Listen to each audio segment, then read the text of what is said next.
그렇습니다. 사심이라는 얘기를 제가 썼는데 그동안 박 전 대통령도 사익을 추구한 바 없고 그렇죠. 최순실도 자기는 일만 도와줬지 내가 내 돈 벌려고 한 게 아니었다. 일관된 입장입니다. 예. 근데 이번에 너무나 명백하게 그 부분이 드러난 것 같아요. 이른바 종범실록에 의해서. 사초 종범실록. 예, 앞으로 영원히 제가 보기에는 기록되어야 합니다. 진짜 제가 봤을 때는 진짜 박 전 대통령이 남긴 최대의 공적인 것 같아요. 청와대도 A4 용지 한 장밖에 안 남겼다는데 이제 7건이 더 나왔지 않습니까? 그동안에 56건이었다가. 사실 청와대 내에서 구체적으로 대통령과 수석들 간에 어떤 대화가 오고 갔는지를 여태까지 이런 수준으로 그렇죠. 완벽하게 기록하여 매일매일의 일들을 꼼꼼히 수첩으로 물리적으로 남긴 케이스가 없었죠. 없죠. 예. 예. 근데 이 안종범 수석에게 저는 박수를 보내고 물론 구속됐지만 어쨌든 이 꼼꼼한 기록 정신과 명예사관 뭐 이런 걸 부여를 해야 될까요? 결과적으로 그것이 우리 역사에 미친 긍정적인 영향이 돼서 저는 반드시 어떤 박물관 수준에다가 보관해서 또 온라인에서 PDF로 전부 다 전환한 다음에 전 국민이 볼 수 있도록 만들어야 된다고 봅니다. 근데 이제 어쨌든 재판 과정에서 두리뭉실하게 알고 있던 거, 특검만 알고 있었던 거겠죠. 그렇죠. 예, 그런 것들이 이제 드러나고 있는데 그중에서 오늘 하실 이야기는 이상화 하나은행 전 독일 본부장 잠깐 저희도 어제 그저께 브리핑에서 소개했는데 박근혜 전 대통령이 안종범 수석에게 그렇죠. 예. 안종범 수석이 박근혜 대통령이가 아니라 당연히 보통 그럴 것 같은데 예, 그게 아니고 박근혜 전 대통령이 이상화 씨 예. 당시에 하나은행 프랑크푸르트 독일 본부장이었던 사람의 개인 휴대전화와 이름을 2015년 9월 13일 날 적어라고 알려줍니다. 그게 적혀 있습니다. 근데 그걸 왜 적었느냐를 보는데 그거는 이제 안종범 전 수석을 불러서 수사를 해야 돼요. 그렇죠. 다시 재수사를 해야 하는데 해외에 있는 은행의 지점장 이름과 개인 전화번호를 정확하게 알려줬다는 거 아니겠습니까? 대통령이 휴대전화 번호를. 네, 알려줬다는 아니, 거죠. 근데 여러 번 얘기하지만 왜 이런 것까지 자기가 챙겼는지 진짜 이해가 안 가요. 보통 이런 거는 알아서 하게 내버려둬야 되는데 꼭 하여튼 박 전 대통령을 거치지 않으면 일이 안 되는 구조를 최순실이 고집을 했던 것 같은데 문제는 2015년 9월 13일 그 메모를 적고 9월 14일 날 바로 그 계좌로 거기서 만들어진 계좌로 삼성이 돈을 보내기 시작해요. 그때 만들어진 계좌가 바로 삼성이 코어 스포츠라고 코어스포츠, 비덱스포츠로 시작을 했다가 나중에 코어스포츠로 이름을 바꾸는데 이게 좀 오래돼서 잠깐 기억을 환기시켜드리면 코어 스포츠는 최순실 씨가 독일에서 만들어서 그 회사로 삼성의 돈을 받는 창구로 썼던 회사죠. 그렇죠. 코어스포츠가 삼성으로부터 승마 관련 지원 사업 228억 원인가의 계약을 체결합니다. 그중에서 실제 78억 원가량은 입금이 됐고 그 계좌로 입금이 됐는데 정말 어이없는 일이 벌어지는 또 하나는 그 회사의 지분은 최순실 씨와 정유라 씨가 100% 소유한 겁니다. 근데 그것도 말씀을 드릴게요. 그게 변경이 된 게 원래는 이것도 페이퍼 컴퍼니잖아요. 그렇죠. 그래서 원래는 독일에 있는 뭐 변호사 이름으로 개설을 합니다. 회사를 만들어서 2015년 11월까지는 최순실이라는 사람이 아예 주주도 아니었어요. 네. 예. 근데 계좌는 어쨌든 2015년 9월경에 개설이 된 걸로 보이고 9월 14일부터 삼성이 거기에 돈을 보내주기 시작하는데 진짜 이상한 게 그러면 주인도 아니고 계좌의 주주도 아닌데 이 계좌로부터 최순실이 돈을 빼낼 수 있는 권리를 줍니다. 인출권을. 그렇죠. 그리고 나서 이 돈으로 생활비를 씁니다. 그러니까요. 예. 이거는 뭐냐면 TBS 돈을 김어준 공장장이 빼내는 거랑 똑같은 거예요. 아이 좋아. 아니 이게 언론에서 무슨 뭐 특혜 인출권이라고 그렇게도 해냈는데 특별 인출권이라고 표현했는데 특별 인출권은 원래 IMF 구제금융이 국제금융에서 이자 제한 없이 뺄 수 있는 그냥 차명 계좌인 거죠. 차명 말도 안 되는 하여튼 짓을 한 거예요. 그냥 차명 계좌예요. 그러니까 보이스피싱 조직이 주로 남의 이름으로 돈 만들어 놓고 거기서 계좌 번호하고 비밀번호만 안에서 돈 빼듯이 멀쩡한 회사의 돈을 아무런 관련이 법적으로 없는 최순실이라는 사람이 빼갈 수 있도록 은행의 지점장이 도와줬다는 거거든요. 그리고 나서는 그러니까 지금 말씀을 요약하면 이겁니다. 최순실 씨가 겉으로는 아무 관련 없는 주인도 아닌 주주도 아니고 대표이사하고 아무 상관도 없어 보이는 없죠. 그런 회사에 돈이 꽂히는데 그 돈을 최순실 씨가 빼갈 수 있도록 그 은행에서 오케이 해준 거예요. 그 자체가 이상하잖아요. 그러니까 이게 최순실 씨 차명 계좌라는 걸 은행이 알고 있었다는 거죠. 은행이 간단하게 말하면. 그렇죠. 그리고 네. 간단하게 말하면 그거를 알고 있었던 사람이 다른 사람이 아니라 지점장인 이상화 이상화 지점장이었을 씨였다는. 것이다라는 게 날짜상 네. 다시 한번 말씀드리면 9월 13일 날 이거를 적게 했고 그 다음 날 삼성이 돈을 보냈고 그리고 그 이어서 최순실이 돈을 빼기 시작했고요. 그리고 이거는 그렇게 되자 이 회사를 다시 소유주가 바뀝니다. 그렇죠. 최순실과 정유라 씨로 회사 이름이 바뀌어요.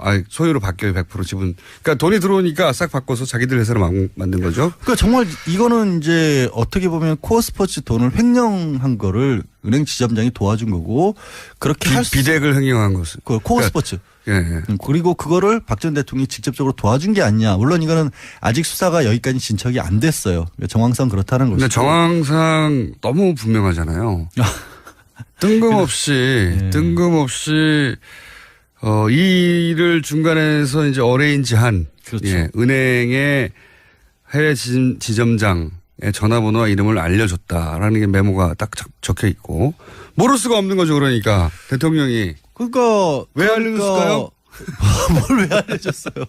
빼가라고 알려준 거지. 돈 빼가라고 여기서 굳이 그러니까 삼성 쪽에서도 이 계좌를 어디로 개설을 할 것인가를 놓고 박원호 전 승마협회 전무랑 여러 번 의논을 합니다. 어느 계좌를 해야 효율적으로 돈 관리를 할 수 있을까. 네. 말 관리, 말 사는 비용 같은 걸 어디로 입금을 해줄까. 이런 것도 문제가 나중에 안 되게. 문제가 나중에 안 되게. 그랬는데 그 결과로 결국 찾은 게 이제 하나은행 쪽이었던 거고 생각해 보세요. 다른 데서 멀쩡한 은행에서 지점에서 어떻게 그런 식으로 권리를 주면 그런 식으로 계좌가 왔다 갔다 하도록 하겠어요. 그러니까 이거는 그 돈이 지금 뇌물이라고 지금 검찰을 보고 있는 거 아니에요? 그렇죠. 삼성이 준 돈이. 네. 그러면 뇌물을 그렇게 빼낼 수 있도록 했다는 건 범죄 수익 은닉죄인 거고 결국에는 그거를 도와준 게 지금 이성화 전 본부장 같은 경우가 이걸 도와준 셈이 되는 거거든요. 그래서 이 사람에 대한 수사도 다시 한번 해야 될 것으로 보이고 벌써 많은 분들이 이제 기억이 가물가물하실 수도 있을 것 같은데 정유라가 지금 세 번째 조사를 받았지 않습니까? 네, 어제 받았죠. 어제 받아서 오늘 네. 새벽에 이제 풀려나는데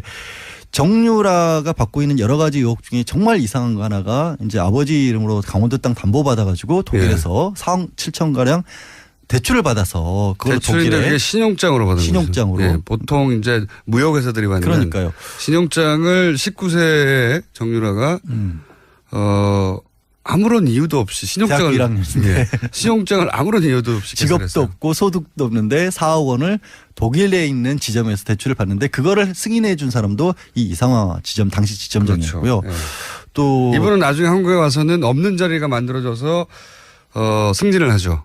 그 하나은행 내부 문서에 따르면 네. 그거는 분명히 정상적인 인사 지침이었고 특혜를 베푼 적이 없다라고 고객들에게 안내하라고 돼 있습니다. 안내하라고. 네, 하여튼 이게 정유라 씨가 참 정유라 씨 얘기 나와서 하는 말인데 정유라 씨가 구속영장이 기각됐잖아요. 그렇죠. 근데 이제 그것이 범죄 요건이 안 돼서가 아니라 이미 2대 관련해서는 사실은 다 대부분 밝혀졌기 때문에 구속을 굳이 할 필요가 없다 이런 거였거든요. 그러니까 그 부분에 대해서 지난번에 안 계실 때 네. 이정열 전 부장판사랑 인터뷰를 했거든요. 네. 정말 이해를 못하겠다. 거기서 기초적인 사실관계가 다 밝혀졌으면 그럼 기초가 알려졌으면 더 뭐가 있는지를 알기 위해서라도 구속을 해야 되는 게 네. 아니냐. 근데 당시에는 하여튼 여러 가지로 석연치 않은 이유로 당시에는 네. 학사비리니까 이화여대 학사비리 청담고 비리로 해서 업무방해 정도로는 이제 좀 약해서 아마 굳이 얘기를 하자면 기각된 것 같은데 지금 나온 얘기들은 새로운 얘기들이니까. 그렇죠. 이런 이야기가 이제 정유라 씨의 영장 재청구가 될지 안 될지 모르겠지만 된다면 뭐 기초가 될 내용들인 거죠. 이게. 그렇죠. 마침 공교롭게 시점이 이렇게 비슷하게 맞아떨어져서 어제 같은 경우도 11시간가량 조사를 하면서 주로 삼성에서 승마 지원받은 부분에 대한 확인을 있었다고 합니다. 그러니까 그게 결국에는 이제 덴마크 쪽하고 지금 협의도 하고 있거든요. 원래 이제 영장을 치려면 덴마크에서 데려올 때 이 넣었던 혐의만 가지고 영장을 청구를 해야 되기 때문에 좀 추가적으로 하려면 또 덴마크의 승인을 얻어야 된다는 과정이 필요해요. 아, 그렇군요. 예. 그러니까 좀 꼬여 있긴 어렵네. 합니다. 어렵네요. 어쨌든 지금 정유라 씨는 엄마가 다 했다죠. 한마디로 어머니가 하면. 다 했고 예. 모른다라는. 본인은 모른다는 게 일관된 답변이고 지금도 그렇게 주장하고 있겠죠. 근데 그 부분이 저 도저히 이제 받아들일 수 없는 게 많은 게 또 한 사람의 증인이 나왔었죠. 박재홍 승마협회 감독이었고 예. 정유라 씨의 감독을 했고 본인도 승마 대표 선수 출신이고 이 사람이 삼성의 지원 사업이 있다라는 얘기를 듣고 또 승마협회와도 관련해서 직접 정유라 씨와 함께 승마 일을 하려 그 데마크로 갑니다. 독일로 갔는데 가서 보니까 뭐 정유라 말고는 다른 사람에 대한 지원이 전혀 준비가 안 돼 있었고 네. 심지어 자라고 내준 방에서 개 냄새가 너무 많이 나가지고 잠도 못 자서 개 냄새요? 네. 창가에 붙어서 잠을 잘 정도였다. 이거 뭐 개를 사랑했다는 거 아닙니까? 아니 그 개 자던 방을 내줬다는 거잖아요. 그러면 방이 없었나 보죠. 호텔인데 숙소가 호텔이었는데 하여튼 그런 일이 벌어졌다라는 것도 지금 증언이 나와서 결국에는 삼성도 해왔고 최순실도 해왔던 얘기가 끊임없이 삼성의 지원 사업의 일환이었고 정유라가 혜택을 받은 건 맞지만 6명의 지원자 중에 1명일 뿐이었다가 이제 방언 올리는데 그것도 거짓말이라는 게 그게 나오고 거짓말인 거죠. 그리고 사실 정유라 씨도 그걸 알았을 수밖에 없는 거죠. 자기하고 같이 훈련한 사람이 없으니까. 당연히 그렇죠. 예. 우리 제일 처음으로 독일에서 어떤 행동을 하고 있는지가 언론에 알려졌던 게 호텔 하나 통째로 사가지고 거기 개조한 다음에 숙소로 만들고 거기서 아들하고 뭐 이렇게 생일 파티 같은 거 하는 사진이 알려졌잖아요. 네. 거기 무슨 승마협회 선수들이 가가지고 승마단을 꾸미고 있을 만한 상황이 아니었잖아요. 전혀 아니었죠. 예. 네. 근데 이제 어디까지 정유라 씨의 책임을 묻고 어떤 이유로 구속 영장을 재청구할지는 모르겠는데 검찰 입장에는 정유라 씨를 이제 구속을 시키고 요 기간 동안 그리고 그를 통해서 최순실 씨가 전혀 인정하지 않고 있는 혐의들 중에 일부를 자백받거나 뭐 그럴 수 있지 않을까라고 생각하는 것 같은데 가장 큰 게 이제 심리적 압박이라는 부분을 기대를 많이 했던 것 같은데 그거는 검찰도 요즘 좀 고민일 것 같아요. 왜냐하면 상당 시간 이미 구속기간이 도가 실렀고 초기에 수사가 시작될 때만 해도 그렇게 딸을 데려와서 구속되는 모습까지 보게 될 경우에는 좀 무너지지 않을까. 그런데 지금 최순실의 태도를 보면 이제 준 법조인, 네. 구속 법정이 익숙해졌어요. 전문 피고인 뭐 네. 이런 모습이 돼가지고 제가 봐도 지금 시점에서는 구속시킨다고 최순실이 흔들릴 것 같지는 않아요. 그것도 모르는 일입니다. 아 근데 논리를 만들어내고 있는 게 너무나 황당하고 이게 뭐가 있냐면 구속돼 있는 사람들이 오래 갇혀 있고 물론 이제 최순실 같은 경우는 워낙 날마다 거의 재판을 받기 때문에 생각할 시간이 좀 부족하긴 하지만 그래도 그렇게 있다 보면 머릿속에 자기 논리를 만들어내거든요. 그러니까 그렇죠. 기억조차도 왜곡을 시켜요. 그러니까 자기가 잘못한 것을 인정을 안 하려다 보니까 자기 편한 기억들을 하는데 이게 삼성 얘기를 하고 있었죠. 이런 얘기까지도 법정에서 한 겁니다. 아, 정유라가 정말 잘하고 있는 선수였는데 괜히 삼성이 끼어들어서 애를 망쳐놨다. 이게 무슨 얘기인지를 모르겠는데 삼성이 끼어들어가지고 아무 말이나 막 하는 거군요. 자기한테 유리한. 아니 그러니까 이런 것 같아. 뭐 애 버릇 나빠지게 만들었다. 괜히 비싼 말 사줘가지고 이런 얘기 같아요. 네. 그렇지 않고는 지금 납득할 수 없는 얘기들이 정신세계가 저는 굉장히 부럽습니다. 세상을 모두 다 자기 중심으로 완벽히 해석할 수 있잖아요. 그리고 그 상태에서 편안하게 살아가고 마음 편안하게. 요즘은 몸이 아프대요. 근데 그래서 이제 네, 너무 아프실 고민을 예정인 많이 거죠. 네. 아니 이미 시작을 했어요. 이미 시작을 했어요. 자, 그런데 제 생각에는 이런 것들 새로 나오는 수첩에서의 정황들이나 또 오늘 그런 것도 나왔잖아요.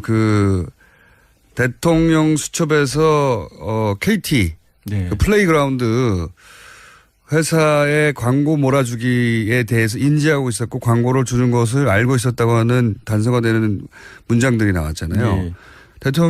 박근혜 전 대통령이 자기는 그냥 훌륭한 광고인들을 소개했을 뿐 민원이었고. 네, 민원이었고 광고 몰아주기든지 뭐 이거 관련된 건 전혀 모른다고 그랬는데 광고 몰아주기에 대해서 직접적으로 지시를 했죠. 언급된 문장이 나왔단 말이죠. 네. 아예 수첩. 그러니까 이전까지는 안정범 수석의 말이었다면 그 말을 뒷받침할 추가적인 이제 물증이 나오고 있는 중이잖아요. 근데 이렇게 추가적인 이제 수첩을 통한 정황이나 물증이 나오면 새로운 기소나 추가 기소나 충분히 가능하다라고 지금 그러면은 이게 이제 있어요. 연장되는 거잖아요. 네. 구속영장 만료 시점을 두고 박 전 대통령이 굉장히 다투고 있으니까 네, 지금 어떻게든 그 만료 기간까지 네. 버틴 다음에 출퇴근 재판을 받겠다는 게 그쪽 전략인 것 같은데 그 전략대로 안 될 수도 있다는 얘기를 제가 좀. 그럴 가능성을 조심스럽게. 왜냐하면 지금 너무 여러 가지가 얘기가 나와서 아까 이제 최순실 씨만 아프다고 한 게 아니라 박 전 대통령도 몸이 슬슬 아프기 시작하고 있고요. 네, 아프실 예정이죠. 예, 그리고 다들. 증인을 400명이 넘게 꼭 불러야 되겠다라는 거예요. 말도 안 되는 거고. 공소장에 이름이 들어가 있는 사람은 다 불러서 얘기를 들어가 있다는 거고. 법정에서 증인을 불러서 한번 신문을 해본 사람은 압니다. 이게 얼마나 말이 안 되는 건지. 정말 고통스럽죠. 네, 에너지가 엄청나게 소모되는 아니 거고요. 아플 거예요. 아플 예정이 아니라 아플 수밖에 없어요. 그렇게 하면 실제로. 그러니까 변호사도 저도 증인신문 최장했던 게 6시간이 안 됐던 것 같거든요. 한 4시간 넘어가니까 미쳐버리겠더라고요. 내가 여기서 뭐 하고 있는 거지 하는 생각이 들 정도인데 워낙 그동안 집중해서 심리를 하니까. 근데 그거를 날마다 그리고 그 말씀 드려요. 400명? 400명 정말 말도 안 되는 거고 엊그제는 재판관들이 아플 거라고 봅니다. 저는.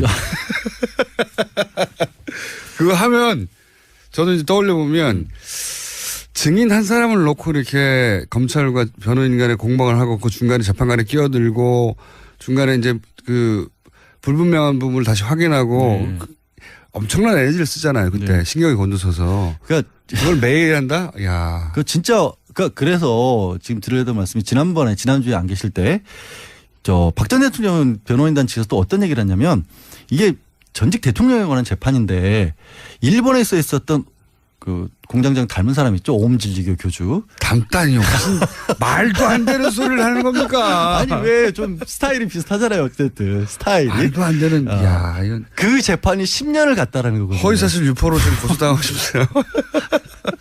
제가 명예훼손과 허위사실에 관련한 전문가입니다. 스타일이 찾아보세요. 지난주도 말씀드렸지만 말도 안 되는 소리를. 네. 근데 그때 재판이 10년을 갔고 그때 증인이 한 400명이 넘었어요. 그러니까 우리도 그 정도 가야 된다는 식의 주장을 하는데. 말도 안 되는 소리입니다. 진짜. 근데 이거를 물리적으로 이 재판이 일주일에 4번씩 하고 있는데 자, 전문 피고인으로서 보통 재판 얼마나 한 번씩 받죠?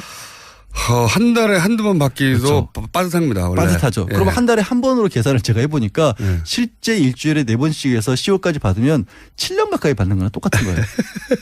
그러니까 이미 재판 일정이니까 그러니까 이걸 짧다고 생각하시면 절대 안 된다는 거죠. 사실 400명은 1년 내에 못할 거라고 봐요. 못하죠. 절대로. 물리적으로 못합니다. 못하죠. 체력도 안 되고요. 재판관 쓰러지고요. 재판관 아플 예정입니다. 그래서 정말로. 아니 국가배상 청구해야 돼요. 재판관이. 그러니까 하지 말자는 거거든요.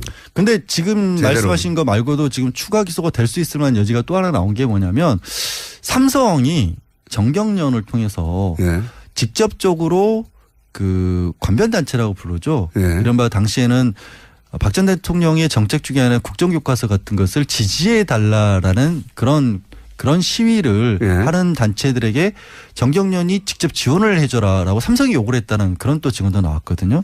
이건 뭐냐면 삼성과 박 전 대통령 사이에 그만큼 밀월 관계였다는 얘기 더하기 또 삼성이 이 단체에게 돈을 준 거랑 마찬가지거든요. 이것도 제3자 뇌물죄예요. 그러니까 삼성이 이쪽에 돈을 주고 대신에 삼성은 여전히 지금 받고 있는 이재용 부회장이 받고 있는 경영권 승계와 관련해서 돈을 받았다면 대가를 받았으니까. 똑같은 구조예요. 최순실을 직접 지원을 해주고 대가는 삼성이 받은 거랑 마찬가지 구조가 여기서도 성립될 수 있어서 말씀하신 것처럼 조심스럽지만 그런 식으로 나온다면 검찰도 추가적으로 기소할 부분을 찾아낼 노력을 하지 않을 수 없게 만들어가고 있어요. 지난번에 특검이 그 특검 연장에 대해서 1월 말 2월 굉장히 문제가 그러니까 논란이 됐잖아요. 근데 특검 연장이 결국 안 됐는데 황교안 당시장이 안 해줬고 그러면서 사실은 특검의 수사가 급마무리가 돼버렸어요. 하다가 말았거든요. 어쩔 수 없다. 뭐 시간 자체가 없었어요. 네. 그러니까 사실은 이 국정농단과 관련된 수사 그 기소가 충분히 이루어지지 않은 게 많아요.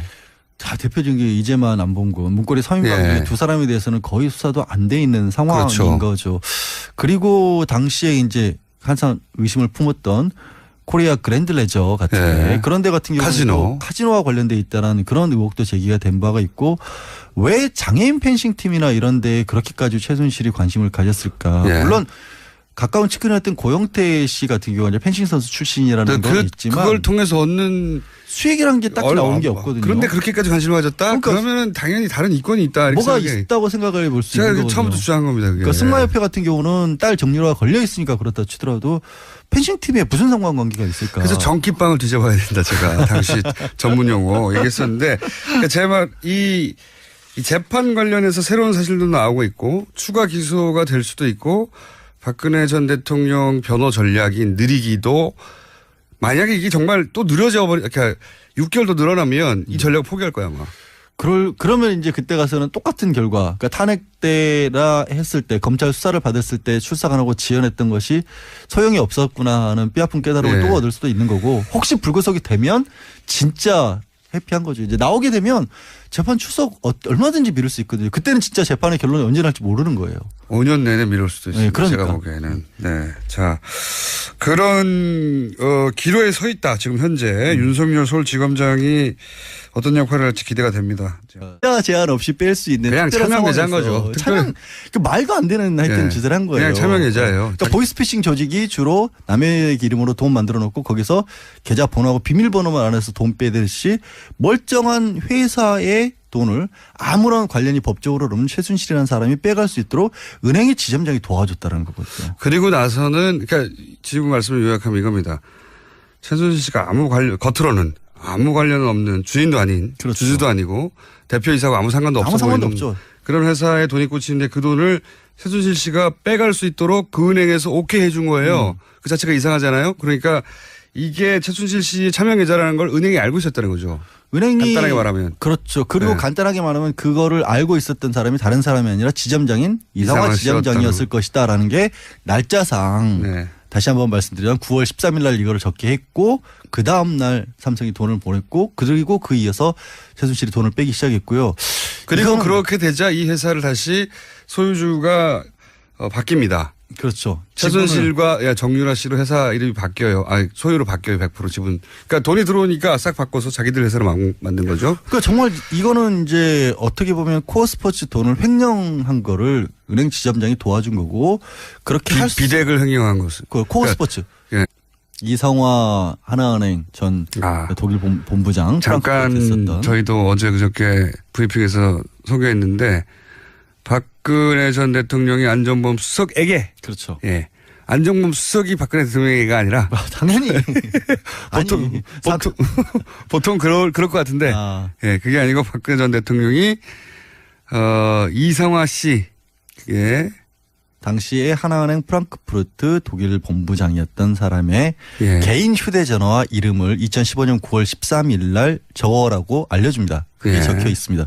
근데 그걸 왜 적었느냐를 보는데 그거는 이제 안종범 전 수석을 불러서 수사를 해야 돼요. 다시 그렇죠. 재수사를 해야 하는데 해외에 있는 은행의 지점장 이름과 개인 전화번호를 정확하게 알려줬다는 거 아니겠습니까? 대통령이 휴대전화 번호를 네, 알려줬다는 아니 거죠. 근데 여러 번 얘기하죠. 왜 이런 것까지 자기가 챙겼는지 진짜 이해가 안 가요. 보통 이런 거는 알아서 하게 내버려둬야 되는데 네. 꼭 하여튼 박 전 대통령을 거치지 않으면 일이 안 되는 구조를 최순실이 고집을 했던 것 같은데 문제는 2015년 9월 13일 그 메모를 적고 9월 14일 날 바로 그 계좌로 거기서 네. 만들어진 계좌로 삼성이 돈을 보내기 시작해요. 그때 만들어진 계좌가 바로 삼성이 코어 스포츠라고 코어스포츠 예. 비덱스포츠로 시작을 했다가 나중에 코어스포츠로 이름을 바꾸는데 이게 좀 오래돼서 잠깐 기억을 환기시켜드리면 코어 스포츠는 최순실 씨가 독일에서 만들어서 그 회사로 삼성의 돈을 받는 창구로 썼던 회사죠. 그렇죠. 네. 코어스포츠가 삼성으로부터 승마 네. 관련 지원 사업 228억 원인가의 계약을 체결합니다. 그중에서 실제 78억 원 가량은 입금이 됐고 그 계좌로 입금이 됐는데 정말 어이없는 일이 벌어지는 또 하나는 그 회사의 지분은 최순실 씨와 정유라 씨가 100% 소유한 겁니다. 근데 그것도 말씀을 드릴게요. 그게 변경이 된 게 네. 원래는 이것도 페이퍼 컴퍼니잖아요. 그렇죠. 그래서 원래는 독일에 있는 뭐 변호사 이름으로 개설을 합니다. 회사를 네. 만들어서 2015년 11월까지는 최순실이라는 사람이 아예 주주도 아니었어요. 네. 예. 근데 계좌는 어쨌든 2015년 9월경에 개설이 된 걸로 보이고 9월 14일부터 삼성이 거기에 돈을 보내주기 시작하는데 네. 진짜 이상한 게 그러면 주인도 아니고 계좌의 주주도 아닌데 이 계좌로부터 최순실이 돈을 빼낼 수 있는 권리를 줍니다. 인출권을. 그렇죠. 그리고 나서 이 돈으로 생활비를 씁니다. 그러니까요. 예. 이거는 뭐냐면 TBS 돈을 김어준 공장장이 빼내는 거랑 똑같은 거예요. 아이 좋아. 아니 이게 언론에서 무슨 뭐 특혜 인출권이라고 그렇게도 해냈는데 특별 인출권이라고 표현했는데 특별 인출권은 원래 IMF 구제금융이 국제금융에서 이제 네. 그리고 그거를 박 전 대통령이 직접적으로 도와준 게 아니냐. 물론 이거는 아직 수사가 여기까지 진척이 안 됐어요. 정황상 그렇다는 것이고. 근데 정황상 너무 분명하잖아요. 뜬금없이 이 일을 중간에서 이제 어레인지한 그렇죠. 예, 은행의 해외 지점장의 전화번호와 이름을 알려줬다라는 게 메모가 딱 적혀 있고 모를 수가 없는 거죠. 그러니까 대통령이 그러니까 왜 알려줬을까요? 뭘 왜 알려줬어요? 빼가라고 알려준 거지. 돈 빼가라고 여기서 굳이 그러니까 삼성 쪽에서도 이 계좌를 어디로 개설을 할 것인가를 놓고 박원호 전 승마협회 전무랑 여러 번 의논을 합니다. 어느 계좌를 해야 효율적으로 돈 관리를 할 수 있을까. 네. 말 관리, 말 사는 비용 같은 걸 어디로 입금을 해줄까. 이런 것도 문제가 나중에 안 되게. 문제가 나중에 안 되게 그랬는데 그 결과로 결국 찾은 게 이제 하나은행 쪽이었던 거고 생각해 보세요. 다른 데서 멀쩡한 은행에서 지점에서 어떻게 그런 식으로 권리를 주면 그런 식으로 계좌가 왔다 갔다 하도록 하겠어요. 그러니까 이거는 그 돈이 지금 뇌물이라고 지금 검찰을 보고 있는 거 아니에요? 그렇죠. 삼성이 준 돈이. 네. 그러면 뇌물을 그렇게 빼낼 수 있도록 했다는 건 범죄 수익 은닉죄인 거고 결국에는 그거를 도와준 게 지금 이성화 전 본부장 같은 경우가 이걸 도와준 셈이 되는 거거든요. 그래서 이 사람에 대한 수사도 사심이라는 얘기를 제가 썼는데 그동안 박 전 대통령도 사익을 추구한 바 없고 그렇죠. 최순실도 자기는 일만 도와줬지 내가 내 돈 벌려고 한 게 아니었다. 일관된 입장입니다. 예. 근데 이번에 너무나 명백하게 그 부분이 드러난 것 같아요. 이른바 종범실록에 의해서. 사초 정보험실로. 예, 앞으로 영원히 제가 보기에는 기록돼야 됩니다. 진짜 제가 봤을 때는 진짜 박 전 대통령이 남긴 최대의 공적인 것 같아요. 청와대도 A4 용지 한 장밖에 안 남겼다는데 이제 7건이 더 나왔지 않습니까? 그동안에 56건이었다가. 사실 청와대 내에서 구체적으로 대통령과 수석들 간에 어떤 대화가 오고 왔는지를 여태까지 이런 수준으로 그렇죠. 완벽하게 기록하여 매일매일의 일들을 꼼꼼히 수첩으로 물리적으로 남긴 케이스가 없었죠. 없죠. 예. 예. 근데 이 안종범 수석에게 저는 박수를 보내고 물론 구속도 했지만 어쨌든 이 꼼꼼한 기록 정신과 명예 사관 뭐 이런 걸 부여를 해야 될까요? 결과적으로 그것이 우리 역사에 미친 긍정적인 영향이 돼서 저는 반드시 어떤 박물관 수준에다가 보관해서 또 온라인에서 PDF로 전부 다 전환한 다음에 전 국민이 볼 수 있도록 만들어야 된다고 봅니다. 근데 이제 어쨌든 재판 과정에서 두리뭉실하게 알고 있던 거, 특검만 알고 있었던 거겠죠. 그렇죠. 예, 그런 것들이 이제 드러나고 있는데 그 중에서 오늘 하실 이야기는